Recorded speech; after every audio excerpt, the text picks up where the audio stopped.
Durante siglos, la guerra se trató de un proceso lineal: recolectar información, analizarla, tomar una decisión y ejecutar una operación militar. Ese proceso tardaba días, semanas o meses. Hoy, la inteligencia artificial lo aceleró radicalmente. En los últimos años, sistemas como Project Maven, desarrollado inicialmente por el Pentágono de Estados Unidos, plataformas de análisis de datos como Palantir y modelos de inteligencia artificial como Claude de Anthropic, comenzaron a integrarse en operaciones militares para procesar enormes volúmenes de información, identificar espacios y patrones, recomendar objetivos y acelerar la toma de decisiones en segundos. La guerra entre Estados Unidos, Israel e Irán ha sido descrita por algunos analistas como la primera guerra de IA. Aunque el uso de algoritmos en el ámbito militar tiene antecedentes en otras guerras, la novedad radica en que estos sistemas ya no solo interpretan, sino que son parte activa de decisiones militares, porque no solo analizan, identifican o priorizan, sino que también hacen recomendaciones. Al mismo tiempo, la guerra en Ucrania ha servido como laboratorio para el desarrollo de drones autónomos, enjambres de vehículos no tripulados y nuevas formas de combate, donde los datos, el software y la velocidad de procesamiento son tan importantes como los soldados o las armas convencionales. China, por su parte, desarrolla una estrategia de inteligentización de la guerra, que busca integrar inteligencia artificial en todas las etapas de lo que llaman kill chain: detectar, identificar, decidir y atacar. Este escenario plantea preguntas que van mucho más allá de la tecnología. ¿Quién toma realmente la decisión de atacar cuando un algoritmo recomienda un objetivo militar? ¿Qué ocurre cuando una máquina puede procesar información mucho más rápido que cualquier ser humano? ¿Quién responde cuando un sistema de IA se equivoca y produce víctimas civiles? Estamos ante una nueva carrera armamentística impulsada por las grandes empresas tecnológicas del mundo. Este episodio busca entender cómo la IA está transformando la guerra y qué implicaciones éticas, jurídicas y geopolíticas tiene delegar cada vez más decisiones militares en sistemas algorítmicos.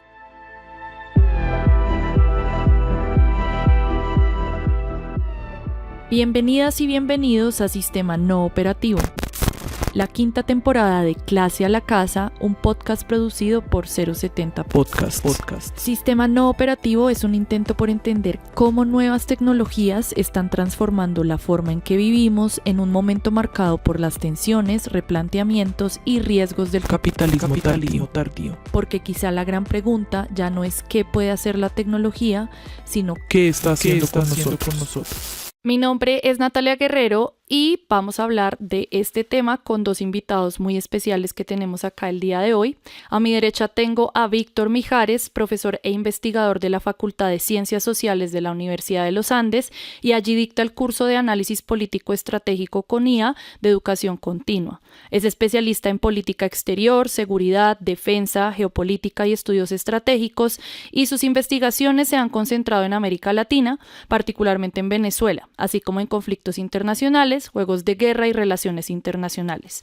También es líder del grupo de investigación en estudios globales reconocido por MinCiencias. ¿Cómo estás, Víctor? Me alegra mucho tenerte el día de hoy acá. No, el gusto es todo mío. Gracias por la invitación. Y enfrente mío tenemos a Lutiana Valadares Fernández Barbosa, quien es profesora adjunta sobre IA, Derechos Humanos y Latinoamérica en la Universidad de Georgetown, investigadora especializada en IA, Derecho Internacional y Derechos Humanos. Su trabajo se ha centrado en la regulación de los sistemas de armas autónomas, la responsabilidad de los estados por el uso de IA en conflictos armados y la gobernanza internacional de estas tecnologías. Ha participado en investigaciones sobre ética de la IA y regulación internacional desde una perspectiva de derechos humanos, y también es autora del libro Autonomous Weapon Systems and the Responsibility of States de 2024. Lutiana, un gusto también estar contigo el día de hoy. Un gusto, Natalia, muchísimas gracias. Bueno, gracias a ambos por contestar este llamado para hablar sobre un tema que siento pues que está muy en la actualidad, todo el tiempo en noticias, en la narrativa mediática que vemos en el día a día, porque es real y está ocurriendo, y es pues esta relación cada vez más frontal de la inteligencia artificial con la manera en la que pues los países hacen la guerra. Yo quisiera arrancar preguntándoles a ambos sobre este término de hyperwar, que es un término que utilizan algunos expertos ya para empezar a nombrar este fenómeno en donde tecnologías algorítmicas empiezan a participar activamente de la toma de decisiones. Para que la gente que nos escucha tenga un entendimiento como más global, ¿cómo explicarían ustedes este concepto y cuáles son los principales cambios? O sea, una guerra que se hacía, no sé, en la Primera Guerra Mundial, Segunda Guerra Mundial, al día de hoy, ¿cómo cambia con este nuevo aditivo, pues, tan trascendental? Bien, bueno, hay que tener cuidado con esos neologismos porque hay mucho de eso en la literatura, pero también en la discusión pública acerca de, el tipo de guerra que se está desarrollando. Hace algunos años se puso muy en boga el concepto de guerra híbrida y cómo la guerra híbrida efectivamente podría ser como el nuevo tipo de guerra. Ahora se habla de esta hiperguerra, ¿no? Para incorporar allí elementos de tecnología como armas autónomas o como la inteligencia artificial, por ejemplo, que es un elemento central en esas armas autónomas. Yo diría que hay que tener cuidado con los neologismos porque muchas veces tratan de poner etiquetas sobre cosas que ya se venían desarrollando. Es decir, el Net-Centric Warfare que se desarrolló en los años 90, ¿verdad? Y principios de los 2000, hablaba de la integración de múltiples plataformas. Yo diría que en este caso la inteligencia artificial está funcionando más como un acelerador de procesos que ya estaban en marcha. Cuando se habla, por ejemplo, del C4, ¿no? Comando, comunicación, comando, control, comunicación y computadores. Hoy en día este cuarto elemento de computadores ahora está acelerado, ahora está mucho más potenciado, tomando en consideración esa capacidad de cómputo, esa capacidad de manejar un volumen de datos en un tiempo muy corto que permite una toma de decisiones mucho más eficiente, mucho más acelerada, mucho más rápida, pero no necesariamente mucho más eficaz. Porque lo que estamos viendo en el caso, por ejemplo, de una guerra que tú mencionabas en tu introducción, es este conflicto con Irán. Irán está, a pesar de estar en una desventaja desde el punto de vista tecnológico, está resistiendo a este tipo de instrumentalización de la inteligencia artificial en la identificación, por ejemplo, de blancos. En la primera noche se atacaron 1.150 blancos en Irán y, sin embargo, no ha caído el régimen. Entonces hay que tener mucho cuidado con eso, con darle generar demasiada expectativa con respecto a lo que está pasando, porque estos neologismos a veces ocultan más de lo que nos muestran. Sí, siento que ese tema de la eficacia es un tema que iremos desglosando a lo largo de este episodio y me llama mucho la atención este tema de también la aceleración. Recuerdo un dato que, bueno, esto lo dio en algún espacio el CEO de Palantir, y es que durante la Segunda Guerra del Golfo aproximadamente 100 personas necesitaron 6 meses para planificar 1.000 objetivos aproximadamente. Hoy una sola persona puede producir el equivalente al doble de ese trabajo en apenas 2 semanas, gracias pues a estas tecnologías de la IA. ¿Tú qué dirías, Luciana? Yo diría que este concepto de hyperwar, de hiperguerra, él fue introducido en el año, creo que 2017. Veo ahí en un artículo que fue publicado por el general del Cuerpo de Marines de Estados Unidos, John Allen, y también el empresario Amir Hussein.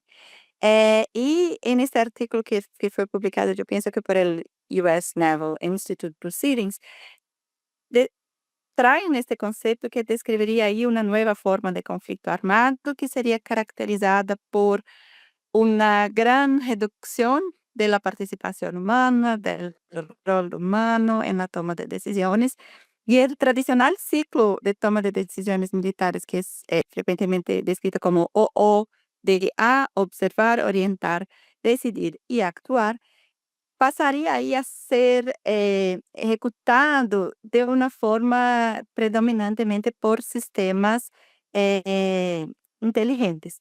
Esto Sí. disminuye la intervención humana. Y en estos escenarios ahí tendríamos, por ejemplo, armas autónomas, enjambres de sistemas autónomos, redes de alta velocidad integradas con algoritmos de aprendizaje automática, entre otras herramientas. Dicho esto, como ya mencionó Víctor, es importante ahí subrayar que la IA ya lleva muchos años, ya décadas, siendo usada en el ámbito militar, pero lo nuevo es la velocidad y también la escala en que se puede procesar información y apoyar o incluso en algunos casos acaba por sustituir ahí el juicio humano en decisiones que pueden inclusive ser decisiones de vida o muerte. Entonces, lo que es nuevo es la brecha entre la velocidad de la máquina y la velocidad muchas veces del razonamiento jurídico y ético y humano. Claro, empieza a generar varios retos. Yo igual tengo cuestiones sobre lo que acaban de mencionar, sobre si solamente se trata de este tema de velocidad y de escala y que tienen que ver, por ejemplo, con el tipo de compañías que hoy en día están detrás de esto y que quizá no estaba pasando de la misma manera hace unos años atrás, que ya también entraremos como en discusión sobre eso, y los retos pues que también Luciana menciona que pasan obviamente por regulación, como por regulación de marco internacional, pero también dentro de cada país. Bueno, siento que esta aceleración y esta es como a gran escala, procesamiento de datos a gran escala, por ejemplo, pues empieza a devenir como en diferentes cuestiones que vamos a profundizar y que toca pues que vamos a ir resolviendo, mejor dicho. Sobre este tema de las empresas, yo quería preguntarte, Víctor, porque digamos que cuando hablamos de IA y también de la relación de IA, por ejemplo, con el Pentágono o el Departamento de Guerra de los Estados Unidos, hay unos nombres que siempre salen ahí a la luz por su historia. Acabamos de mencionar algunos, el Project Maven, Palantir o Claude. Palantir siendo uno de los más cercanos y uno de los más polémicos también, como por el tipo de tecnologías que está prestando al gobierno estadounidense. Pero también, nuevamente, para nuestra audiencia, ¿cómo podríamos explicar cuál ha sido el papel de estas empresas? ¿Qué servicios están prestando?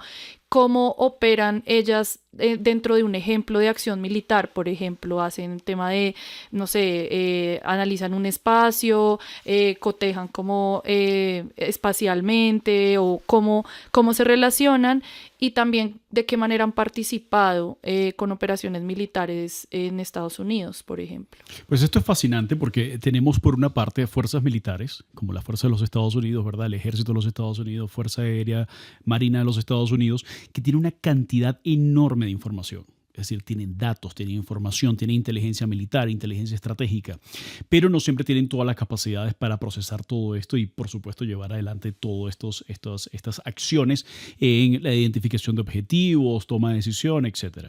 Y por otra parte, empresas que no necesariamente cuentan con estos datos, de hecho no cuentan con esos datos, pero que cuentan con la capacidad para procesarlos. Claro. Entonces aquí hay una simbiosis muy interesante en donde sector público y privado comienza a cooperar. Esto no es nada nuevo, es decir, los fabricantes de cañones italianos a mediados del siglo XV se prestaron para el asedio de Constantinopla. Ya. Entonces allí hay... Eso ocurre desde hace por supuesto, siglos. El sector privado ha venido, digamos, trabajando mano a mano, digamos, hombro a hombro con el sector público en este tipo de relación. Y siempre pasa lo mismo.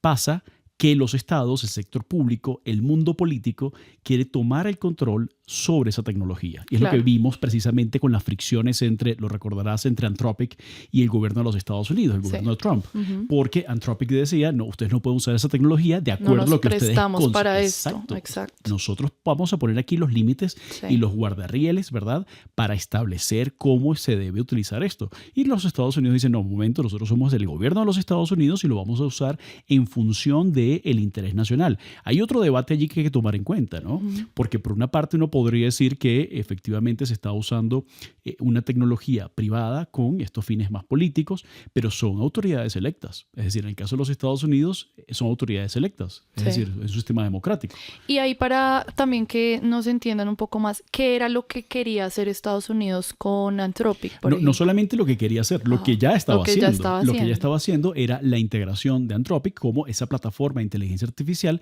agregándole una plataforma mucho mayor, que es la de Palantir, junto con la información de inteligencia de la DIA. Todos conocemos a la CIA, pero no a su hermana militar, que es la DIA, que es la Defense Intelligence Agency, Okay. que maneja toda esta información, y se había filtrado, eso todavía no está confirmado, que durante la operación del 3 de enero en Caracas para la extracción de Maduro se habían utilizado herramientas de Claude, de Anthropic para la identificación de los objetivos. O sea, esa noche se lanzaron 44 misiles para la destrucción de sistemas de defensa antiaérea venezolanos y que la identificación, digamos, de planes, toda la programación y toda la ejecución, digamos, se había planificado previamente con el uso de esta inteligencia artificial y posteriormente, digamos, lo que se utilizaría en otros campos de batalla para la preparación, por ejemplo, de ataques en Irán, etcétera, etcétera. Entonces, allí surgió esta fricción que hizo que Anthropic quedara temporalmente, esto es importante, en una lista de riesgo a la cadena de suministro.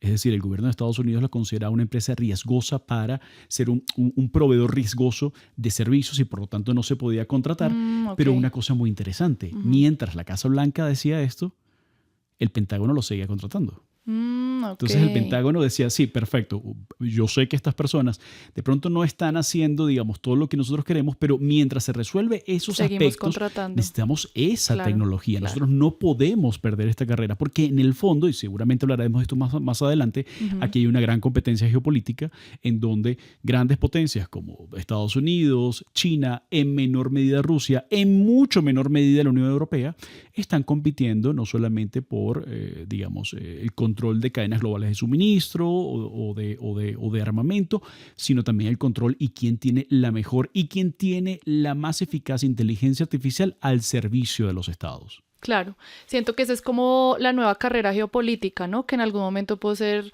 la carrera a la luna o bueno, como otros momentos de la historia, pero ahorita una gran carrera geopolítica pues es quien gana la carrera de la IA, ¿no? Entonces, y te interrumpo un momento allí porque creo que es importante algo, ¿no? Y le estoy quitando un poquito de tiempo a Luciana, pero creo que es importante decir algo. En el año 2023, Ian Bremmer publicó un artículo en Foreign Affairs en donde hablaba de que el orden internacional ya no era multipolar o bipolar o unipolar, sino él hablaba de un mundo tecnopolar.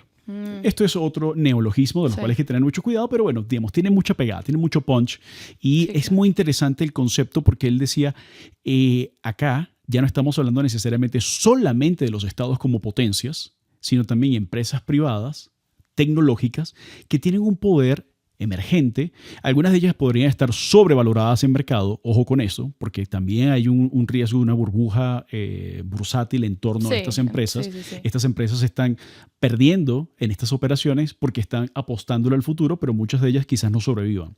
En ese mundo tecnopolar, estas empresas tienen el monopolio de la tecnología y los estados están tratando de controlarla. ¿Cómo lo hacen los Estados Unidos? A través de una asociación diciéndole, te doy toda la libertad para que desarrolles, pero esa tecnología me la das a mí principalmente. En el caso de China, esas empresas pueden trabajar, pero siempre bajo los esquemas del capitalismo de Estado chino. Y en el caso de la Unión Europea, que no tiene tantos avances, está más bien orientándose a la regulación de la inteligencia artificial, pero sin mucho control sobre esos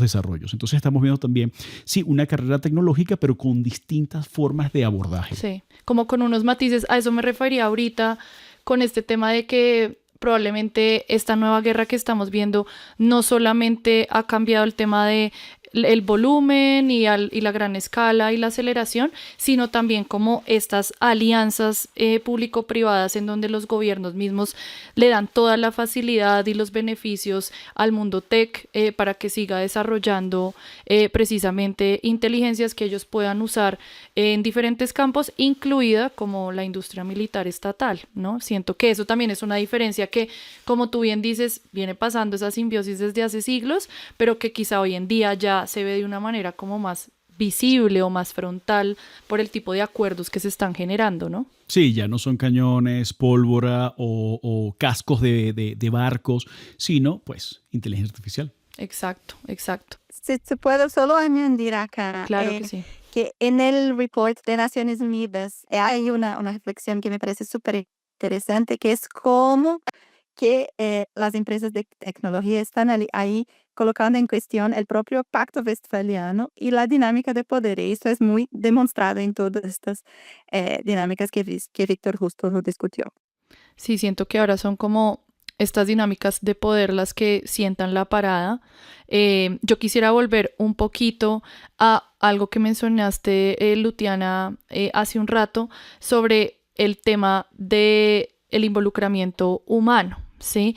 Ahorita la ecuación de una operación militar con la integración de estas tecnologías pues ha cambiado como lo conocemos. Y ahora son estos sistemas de IA los que muchas veces, entiendo yo, hacen las recomendaciones de objetivos militares. Y creo que eso abre un abanico de complejidades que iremos desglosando.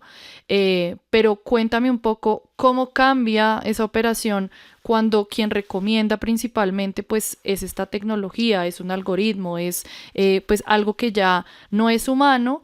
Y si, digamos, yo pienso ahí cuando una tecnología con un menor margen de error hace esta recomendación, una confiaría en que habría menos víctimas civiles, por ejemplo. Pero ¿esto ocurre realmente o qué es lo que en verdad en el campo de guerra está ocurriendo, Luciana? Gracias, Natalia. Y aquí me parece que es importante distinguir dos cosas. Uno, como una herramienta ahí para ayudar a decidir, y dos, sistemas que son autónomos y que pueden operar ahí con la intervención humana limitada o mismo nula. Y ahí uno hay que cuestionar en qué momento el humano deja de tener el control sobre la selección del objetivo y el uso de la fuerza. Entonces hay esas dos posibilidades. Una, las tecnologías ya autónomas, y lo otro es la IA como una herramienta que ayuda a decidir.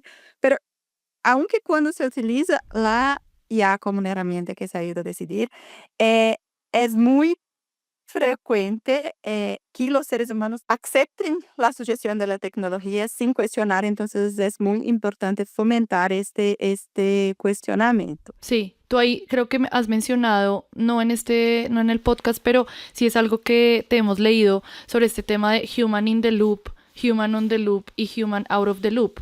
No sé si nos puedes explicar un poquito, que creo que a eso te refieres de ese involucramiento del humano en el proceso, ¿no? Sí, seguro. Entonces, existen básicamente tres categorías clásicas ahí que la doctrina usa para la participación humana. El human in the loop, en que la máquina va a desarrollar ahí una tarea, pero necesita de una acción humana para continuar. Entonces, pues, solo puede ahí seleccionar el objetivo y usar fuerza con una orden humana. Después se tiene el human on the loop, en que Sí. la máquina observa, orienta, decide y actúa por sí sola, pero un ser humano ahí lo supervisa y puede intervenir para anular esa acción. Sí, Y después se tiene ahí el human out of the loop, en que la máquina o el sistema va a hacer ahí todo el ciclo sin interacción humana, y el humano ya no puede ahí intervenir a tiempo para impedir la acción. ya, Y me parece importante subrayar aquí que hay riesgos importantes tanto en human out of the loop, en que claro. el humano ahí ya está fuera del ciclo de tomada de decisión, pero también contra el human on the loop, porque ahí técnicamente hay un humano, pero este humano puede enfrentar lo que llamamos ahí de sesgo de automación, que es la tendencia de confiar excesivamente Mm. en lo que un sistema de IA va a recomendar. Y eso me genera la pregunta inmediata, Lutiana, ¿qué dice el derecho internacional en este momento sobre eso? Es decir, esa supervisión que tú mencionas que se siente casi que superficial, ¿es suficiente para el derecho internacional o qué riesgos advierten sobre este involucramiento, estos niveles de involucramiento de los humanos en decisiones pues militares? Entonces, ahí el derecho internacional de los derechos humanos es súper importante, y ahí hay este informe del Consejo Asesor, del Comité Asesor del Consejo de Derechos Humanos de Naciones Unidas sobre nuevas tecnologías en el ámbito militar, diciendo sobre todo la aplicabilidad de las reglas de derechos humanos y cómo eso es esencial ahí, y también del derecho internacional humanitario, que también se aplica. Por ejemplo, en el ámbito de las armas autónomas hay principios del grupo de expertos gubernamentales que fueron ahí aprobados, pero son principios aún muy que no son tan específicos. Escuchándote, Luciana, pienso en que, claro, así como ha ocurrido en muchos campos de la IA, el derecho internacional pues va a una velocidad cuando la IA y su aceleración y la cantidad de cosas que puede hacer, pues va a una velocidad mucho más rápida, así como que a esos marcos jurídicos les falta como acelerar un poco más un proceso que ya viene hiperacelerado, y creo que esa ha sido una palabra que hemos usado en lo que va de este episodio. Pues gracias, Víctor y Luciana, ahí por ese aporte para pensarnos como este tema de IA y guerra, y vamos a un corte para escuchar una cápsula periodística.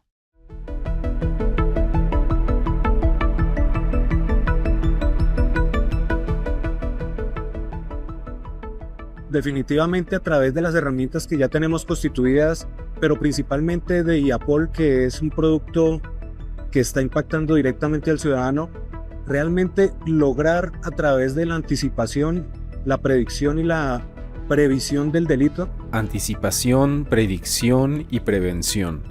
Esa es la promesa de la Policía Nacional de Colombia, en voz del teniente coronel Rafael Antonio Rojas.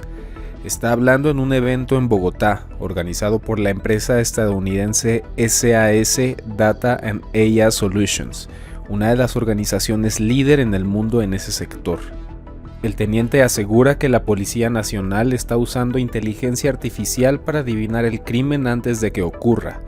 Y yo lo pienso un poco más y me vienen recuerdos como de ciencia ficción. Es muy chistoso también porque en casi todos los países que hablan de esta tecnología siempre hablan de Minority Report, siempre. O sea, es como el marco de referencia y es como la forma de venderlo, ¿no? Como, ¿se acuerdan de esta película con Tom Cruise? Ahora es una realidad.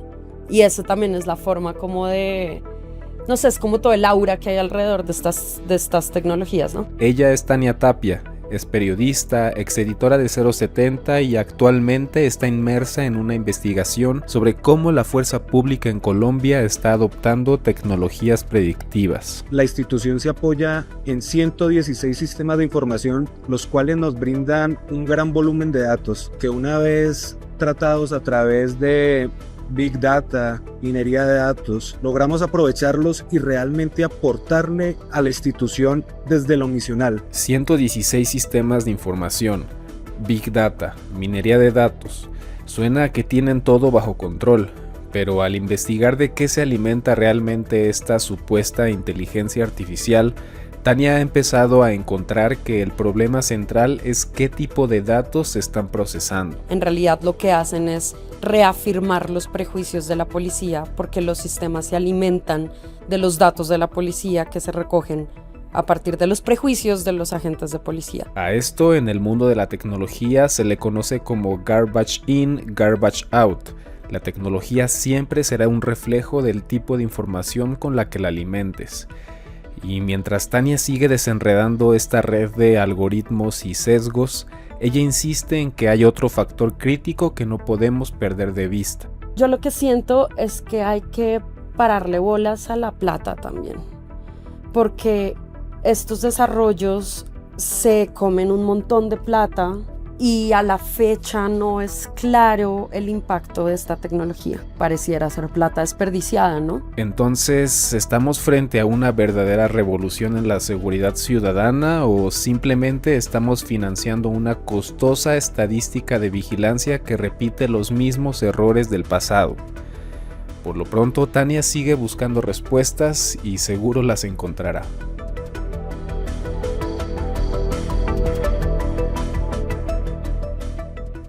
Hay algo en la última respuesta de Víctor que me hace pensar pues en la importancia o el protagonismo que tiene esta nueva etapa de la guerra, pues que tienen las empresas privadas, ¿sí? Que quizá antes, cuando hablábamos de guerra, hablábamos más como de estados y de, no sé, departamentos de guerra o ministerios de guerra, ministerios de defensa, y ahora estamos hablando de nombres propios, y eso a mí me parece, me inquieta porque ese relacionamiento entre el sector privado y entre una de las industrias que más pues digamos, producen dinero en el mundo, como son las Big Tech y, no sé, sitios como Silicon Valley, pues que ahora sean protagonistas de la guerra en el mundo, no solamente en Estados Unidos, pues me parece que vale la pena ponerle cuidado.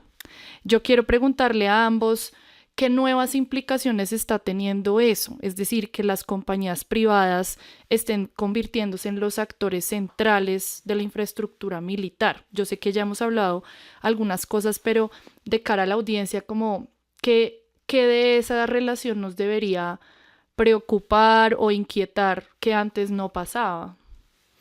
Bien, yo creo que todos nos tiene que inquietar Todas con las esto. cosas. Por supuesto, digamos, todas las anteriores. Y lo digo porque a tu pregunta de cuáles serían esas implicaciones, yo diría que hay nuevas, viejas implicaciones. ¿A qué me refiero con todo esto? En la era moderna nos acostumbramos al Estado todopoderoso. Sí. ¿De acuerdo?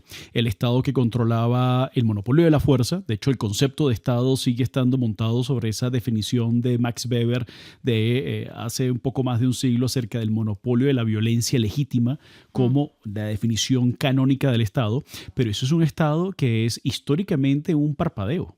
Es decir, los estados han coexistido a lo largo de la historia, o las formas protoestatales y luego estatales han coexistido a lo largo de la historia con sectores privados muy potentes. En algunos casos, grandes familias, magnates, empresarios, mercenarios, es decir, para hablar de la guerra, grandes constructores de barcos, de cañones, y luego los estados, digamos, se han dado a la tarea, sobre todo en los últimos 500 años, se han dado a la tarea de tratar de monopolizar todo ese poder y esa tecnología para mantenerse a la vanguardia, Sí. que es un poco lo que define el historiador Paul Kennedy en un libro que yo siempre recomiendo a mis estudiantes, que es Auge y Caída de las Grandes Potencias, y básicamente lo que él dice cuando hace ese estudio de 500 años de historia, dice, lo que define realmente que una potencia sea una potencia es no las capacidades en cañones, en barcos, ni siquiera las capacidades económicas por sí mismas, Sí. sino el control de la vanguardia tecnológica. El que esté a la vanguardia tecnológica va a ser la gran potencia. Cuando las grandes Sí. potencias han perdido esa vanguardia tecnológica, como le pasó a España en 1588 con la pérdida de la Armada Invencible, como le pasa, caso contrario, cuando la Revolución Industrial le da ese poderío tremendo al Reino Unido y se convierte en esa potencia del siglo XIX, y los Estados Unidos, pues por supuesto, con ese poderío económico transformador en tecnología, logran convertirse en potencias hegemónicas. Ahora, los estados tienen ahora una competencia directa porque ellos no están desarrollando esta tecnología. Volvemos al orden tecnopolar. No están desarrollando la tecnología, están en una situación de tensión, de competencia geopolítica con sus pares y de competencia con las empresas. Entonces claro. Estamos hablando de múltiples frentes abiertos para los estados y estados que están en una situación en donde incluso con el empleo de esta tecnología no necesariamente les está garantizando la victoria. Le puede garantizar una operación, digamos, relativamente de poca complejidad, aunque puede ser, por supuesto, una operación que merece ser estudiada, como fue la extracción de Maduro, Sí. con un Estado un poco, bastante más débil, que es el Estado venezolano, pero no le está funcionando tan bien frente a Irán. Entonces, Por ejemplo, exacto. La promesa de que la tecnología de la inteligencia artificial va a ser la panacea para lograr el dominio bélico final es también un poquito... No es una garantía. No es una garantía de nada. Entonces, sin embargo, la estructura de incentivos está orientada a que, por una parte, demandemos más inteligencia artificial, no solamente los estados, nosotros también, porque para nosotros ya la inteligencia artificial está dejando de ser un servicio o una herramienta y se está convirtiendo en infraestructura, como es la electricidad, por ejemplo. Sí. Es decir, ya funcionamos con inteligencia artificial en casi todo y cada vez va a ser mayor esa demanda. Y en el caso de los estados, que comienza a acostumbrarse a que, bueno, mis procesos pueden ser mucho más rápidos y eficaces. Y adicionalmente yo quiero añadir un último punto en esta sección y es las asimetrías, porque por una parte Sí. lo que estamos viendo son grandes potencias que van a estar, por supuesto, en sus duelos con otros grandes poderes, con las grandes empresas, se van a acomodar de una forma u otra. Algunas de esas empresas pues, serán absorbidas, otras tendrán, digamos, algún tipo de esquema de negocios distinto, pero va a ser tenso, sin duda. Pero lo importante acá, sobre todo para nosotros desde el sur global, es que esa competencia nos está dejando a nosotros por fuera. Nuestros estados no tienen esa capacidad, ni de obligar, ni de regular, ni de incorporar, es decir, ni la fórmula americana, ni la china, ni la europea. Entonces, la guerra comienza, como ha sido la guerra a lo largo de la historia, comienza a ser un tema en donde las diferencias son muy marcadas, sí, pero las consideraciones de esa eficacia también deben ser, digamos, pensadas con mucho cuidado, pero sin duda, digamos, económicamente y bélicamente, los estados latinoamericanos creo que vamos a estar en una situación de indefensión en ese sentido, en un contexto de potencias que son geopolíticamente cada vez más agresivas. Sí, lo vimos ahorita con lo que mencionamos del caso venezolano, ¿no? Ahí ya hubo como una muestra de asimetría de poder de quién está manejando esos medios materiales, y por medios materiales me refiero a, pues, a estas tecnologías que hemos venido hablando. ¿Tú qué dirías, Luciana? Pensando en el papel de las empresas en este escenario, sí. Las empresas, como mencionaba Víctor, siempre estuvieron en el ámbito militar, fabricando cañones y tal, pero me parece que hay un cambio muy significativo cuando uno piensa en el capitalismo de vigilancia. Aquí yo traigo el concepto de la profesora de Harvard, que es Shoshana Zuboff, que dice que justamente estamos viviendo en esta sociedad que es una sociedad de gran vigilancia. Y lo que me parece que de gran cambio es cómo estas empresas tienen acceso a largas cantidades de informaciones que antes no se tenía. Y estas largas cantidades de información son un elemento de poder ahí, que se añade el tema geopolítico de forma muy relevante. Y se ve esto en el escenario internacional, pero uno lo ve también en el escenario nacional, donde ya se usan como que cámaras de vigilancia, de reconocimiento facial, y que ahí son compartidas cámaras privadas, que son de empresas privadas, y ahí que comparten con el sector público, y que ahí se pierde el monopolio estatal del uso de la fuerza de una cierta forma, y que esto es debido a este proceso informacional y a esta sociedad de vigilancia en que estamos viviendo. Como lo mencioné antes en este episodio, ha habido ya, pues, laboratorios de cómo la inteligencia artificial se está usando, y quizá el escenario más grande de esto ha sido la guerra en Ucrania. Ahí se han hecho pruebas de drones autónomos, los famosos enjambres que mencionábamos ahorita de vehículos no tripulados o sistemas de bajo costo que pueden destruir objetivos muchísimo más costosos, como en el tema de los barcos rusos que son tumbados por drones ucranianos, ¿no? Quería preguntarte, Víctor, ¿cuáles dirías que son esos principales cambios como game changers, entre comillas, de la guerra que pudimos o que estamos pudiendo ver en el caso de Ucrania y Rusia? Pues hay varios, pero yo comenzaría como el más importante, diría que es la dificultad de definir la propia guerra. Ya. ¿De acuerdo? ¿Por qué dirías eso? Porque en mi experiencia, digamos, de intercambio académico, por ejemplo, con colegas en Polonia, yo he estado en los últimos años visitando Polonia, Cracovia, Varsovia, think tanks, universidades, y lo que ellos manifiestan, que están, primero ellos sienten que están en la primera línea de combate, ¿verdad? Sí. De la Unión Europea y de la OTAN frente a Rusia y sus aliados, porque tienen frontera directa con Bielorrusia, por ejemplo. Y ellos han sido víctimas de estos enjambres, de estos ataques, ¿verdad? Pero a pesar de que hay evidencia y que todos sabemos de dónde viene el ataque, no necesariamente esto implica un casus belli. Estamos ya en una situación. ¿Cuándo está el casus belli? ¿Cuándo se da el casus belli? ¿Cuándo realmente uno puede decir esto es una acción hostil por parte de otro Estado que está invadiendo nuestra soberanía, que está generando violencia y caos y daño sobre nuestra población, nuestra economía, nuestro territorio? Por lo tanto, vamos a contraatacar. Claro. Y allí lo estamos viendo, digamos, con el derribo de drones por parte de la Fuerza Aérea Rumana, por ejemplo, en las últimas semanas. Entonces, yo creo que el primer gran cambio es que de la guerra es que ya no sabemos qué es guerra. No sabemos cuándo comienza, cuándo termina. Por supuesto, fue un gran avance para Naciones Unidas cuando luego de la Segunda Guerra Mundial, pues, entre comillas, se prohibió la guerra. Porque antes era, bueno, había declaraciones de guerra, pero eso también trajo un problema. Y es que ahora la guerra, y con estas tecnologías, este fenómeno se acentúa más, la guerra ya no existe.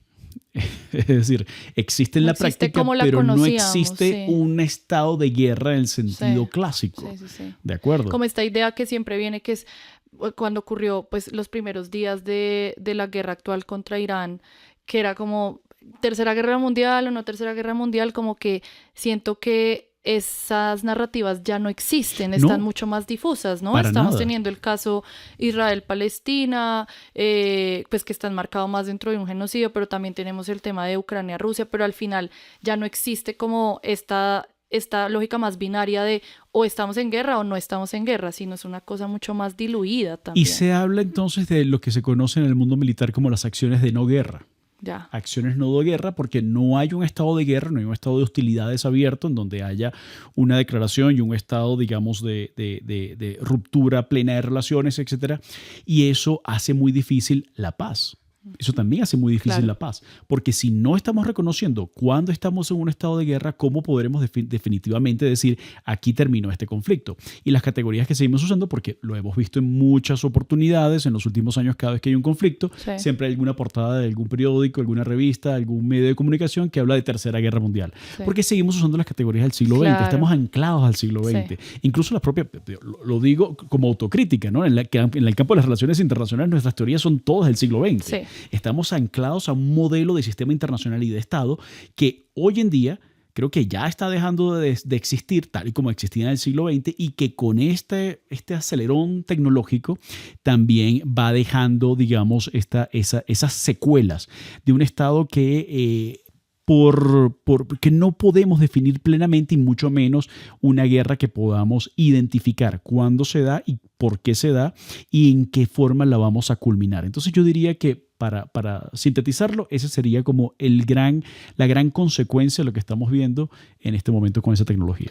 Hay una de las complejidades que tú mencionas, que es este tema de la responsabilidad, ¿no? Que ocurre pues porque ya hay tal involucramiento de la tecnología que como se señala como responsable a una parte o la otra. Y eso me lleva a pues uno de los casos, yo diría, más memorables en los últimos meses de la guerra de Irán, que fue el caso de esta escuela que ataca pues Estados Unidos, en donde pues mueren más de 150 personas, y la mayoría eran niñas en Irán. Y ahí tengo entendido que hay investigaciones sobre involucramientos de Palantir en la recomendación de ese objetivo militar. Me parece que es un caso pues como ejemplar para poderlo analizar, por sobre todo este tema de la responsabilidad. O sea, en el caso de que esa investigación nos dé luces, pues quién responde jurídicamente por esa decisión. Y eso quería preguntarle a Luciana de cómo ha sucedido. Me imagino que a partir de casos ejemplares que han también cambiado las reglas del juego, ¿cómo se responde ahora jurídicamente por una decisión militar cuando la recomendación la dio un algoritmo, por ejemplo? No sé ahí cómo ha venido cambiando esa cuestión. Yo pienso acá que es importante pensar en dos niveles de responsabilidad. La responsabilidad individual y la responsabilidad del Estado. Porque durante muchos años se tuvo ahí un debate internacional que se centra en buscar un individuo culpable, que el programador, el comandante, el operador, lo que es súper, súper importante, pero pueden ocurrir muchos retos y aún se necesita de más definición en esto, porque a veces la decisión fue distribuida entre muchas personas, lo que se llama del problema de many hands, de muchas manos. O cuando el sistema actuó ahí de forma prevista, que se puede decir que, por ejemplo, no hay una responsabilidad criminal porque la persona no tiene ninguna previsibilidad de lo que podría ocurrir. Me parece que es súper, súper importante pensar en la responsabilidad individual y también en la responsabilidad del Estado, que muchas veces queda ahí en la sombra, pero se ve con frecuencia que todas esas acciones militares solo son posibles con toda la infraestructura del Estado. Y el derecho internacional humanitario está ahí para defender la persona humana y también los hogares que son protegidos. Y si esas personas fueran atacadas, alguien tiene que responder. Y no es excusa decir que fue una arma autónoma para que nadie responda. Pero hay mucho debate quién sería responsable ahí. Y me parece que sería muy importante que hubiera ahí un esquema de responsabilización preestablecido por cada país para que supiera quién va a ser responsable si algo funciona más. Pues Luciana y Víctor, muchísimas gracias por estar en este espacio para hablar sobre IA y sobre guerra. Yo quisiera pedirle a cada uno una reflexión final sobre este tema que pues siento que tiene mucha tela por cortar y apenas abordamos como unos puntos principales. Pues yo para cerrar diría que este desarrollo de la inteligencia artificial pues es algo que tiene por supuesto también consecuencias muy positivas en materia de productividad, en materia incluso de democratización del conocimiento. Tiene por supuesto sus implicaciones también en el ámbito educativo que hay que mirar con atención. Pero en el campo particular de la guerra, creo que coincide también con un momento muy particular de debilitamiento de la institucionalidad internacional, del multilateralismo, y eso hace que estas consecuencias que hemos mencionado hoy creo que van a tener un impacto mucho mayor de lo que podemos prever en este momento de mediados de 2026, y que en algunos años vamos a ver que efectivamente todas estas tensiones entre los estados y las organizaciones internacionales que han, digamos, mal que bien han intentado regular la guerra, pareciera que están apuntando más bien a una desregularización del conflicto o una incapacidad para identificar el conflicto y por lo tanto una violencia un poco menos institucionalizada y pues mucho más indiscriminada. Lamentablemente, digamos, me gustaría terminar con una nota un poco más optimista, pero soy un realista, así que no puedo dejar de serlo. ¿Y tú qué dirías, Luciana, para cerrar? Yo terminaría con dos llamados acá. Uno, que siempre se piense en la importancia de los derechos internacionales, de los derechos humanos y del derecho internacional humanitario en este contexto. Y el segundo es la necesidad del sur global y de América Latina, que discutamos más ese tema, que debatemos más ese tema. Yo recuerdo que en 2019, el Tech Ambassador de Brasil, que es Eugenio García, publicó un artículo que era justamente un wake-up call para el sur global. Y yo pienso que es súper importante que América Latina participe más de estas discusiones y sea más parte de estas discusiones. Si uno mira hacia la OEA, por ejemplo, están muy empezando los debates, por ejemplo, sobre armas autónomas, y es necesario que tengan más discusión ahí en el ámbito multilateral. Y yo pienso también que es súper importante hablar de iniciativas legislativas recientes que empezaron a discutir la regulación de armas autónomas en el ámbito nacional, como ocurre en Colombia. Entonces, sería un inicio de discusiones como que más nacionales de esta regulación, pero yo pienso que el multilateralismo tiene que acordar. Quisiera yo que nuestra región tuviera un papel más significativo en esto, y queda acá un llamado para que organizaciones como, por ejemplo, la Organización de los Estados Americanos, que ya empezó a discutir, pero aún está empezando, lo haga de forma más significativa. Muy urgente y necesario ese llamado, Luciana. Pues nuevamente muchas gracias a ambos por participar de este nuevo episodio de Sistema No Operativo, y nos escuchamos en un siguiente episodio.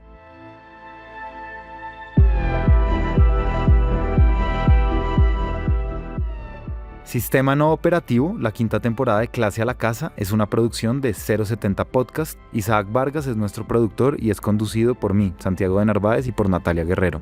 Nos escuchamos en el siguiente episodio.